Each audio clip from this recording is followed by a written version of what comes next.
The act of repetition is the fount of nature. Nature repetition के लिए जानी जाती है. Infinite number of repetitions. कोई चीज एक दिन में रिपीट होती है तो कोई चीज 28 दिन में.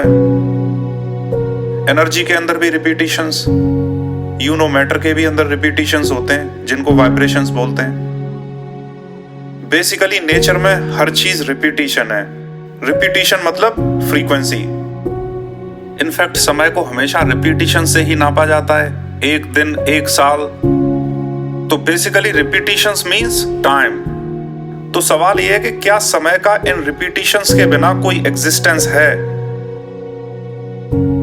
क्या समय लगातार अपने आप से एग्जिस्ट करता है या फिर समय का जन्म सिर्फ इन रिपीटिशंस की वजह से होता है?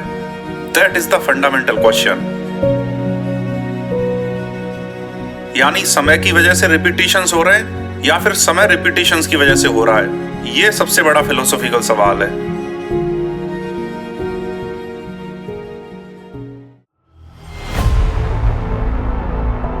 समय को हमेशा से एक कंटिन्यूअस फ्लो की तरह समझा गया है, लगातार. जबकि फ्रीक्वेंसी समय के अंदर जो रिपीटिशंस होते हैं उनका मेजरमेंट होता है.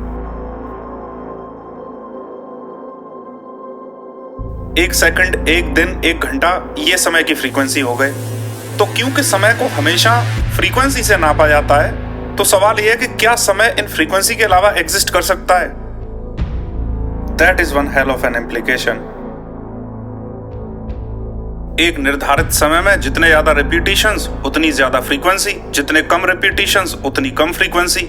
तो जैसे जैसे हम फ्रीक्वेंसी को कम करते जाते हैं, यानी जैसे जैसे रिपीटिशंस को कम करते जाते हैं, समय बढ़ता जाता है. तो अगर रिपीटिशन यानी फ्रीक्वेंसी 0 हो जाती है तो समय इन्फिनिट हो जाना चाहिए. इन्फिनिट समय मतलब स्टिलनेस, कोई बदलाव ही नहीं है. यानी समय का कोई एसेंस ही नहीं है. मतलब प्रेजेंट, पास्ट, फ्यूचर का कोई मतलब ही नहीं है.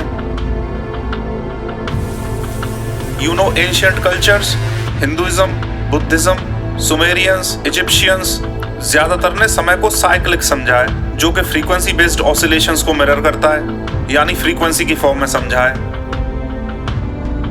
क्वांटम मैकेनिक्स और स्ट्रिंग थ्योरी में फंडामेंटल लेवल पे पदार्थ और ऊर्जा के जो वाइब्रेशंस होते हैं, उन इक्वेशंस में से टाइम अपने आप एज अ डायमेंशन निकल के आता है.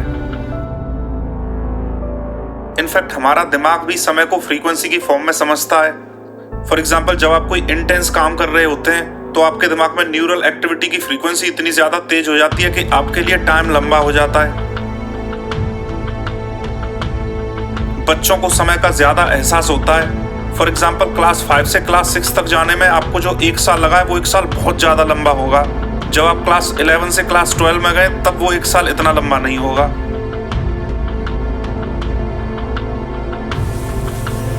तो थॉट प्रोसेस ये है कि हमारा दिमाग समय को फ्रीक्वेंसी की फॉर्म में समझता है, in the form of repetitions. We have memory because of those repetitions. अगर मेमोरी नहीं है तो समय नहीं है. Without memory there is no time and without time there is no memory.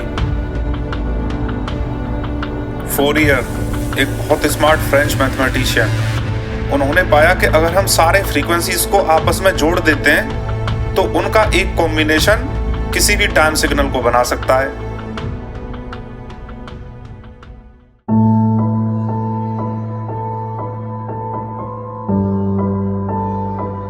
Basically time से फ्रीक्वेंसी में या फ्रीक्वेंसी से टाइम में जाने के लिए मैथमेटिक्स में जो ट्रांसफॉर्मेशन होता है उसे फॉर्मलाइज किया. इसे बोलते हैं फोरियर ट्रांसफॉर्म.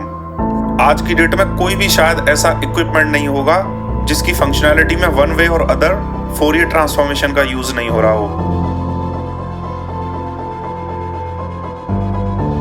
तो फोरियर ट्रांसफॉर्म ये बताता है कि समय और रिपीटिशन यानी फ्रीक्वेंसी, ये दोनों कनेक्टेड डायमेंशंस हैं. समय के बिना फ्रीक्वेंसी का और फ्रीक्वेंसी के बिना समय का कोई मतलब ही नहीं है. ये दोनों एक दूसरे के पूरक हैं.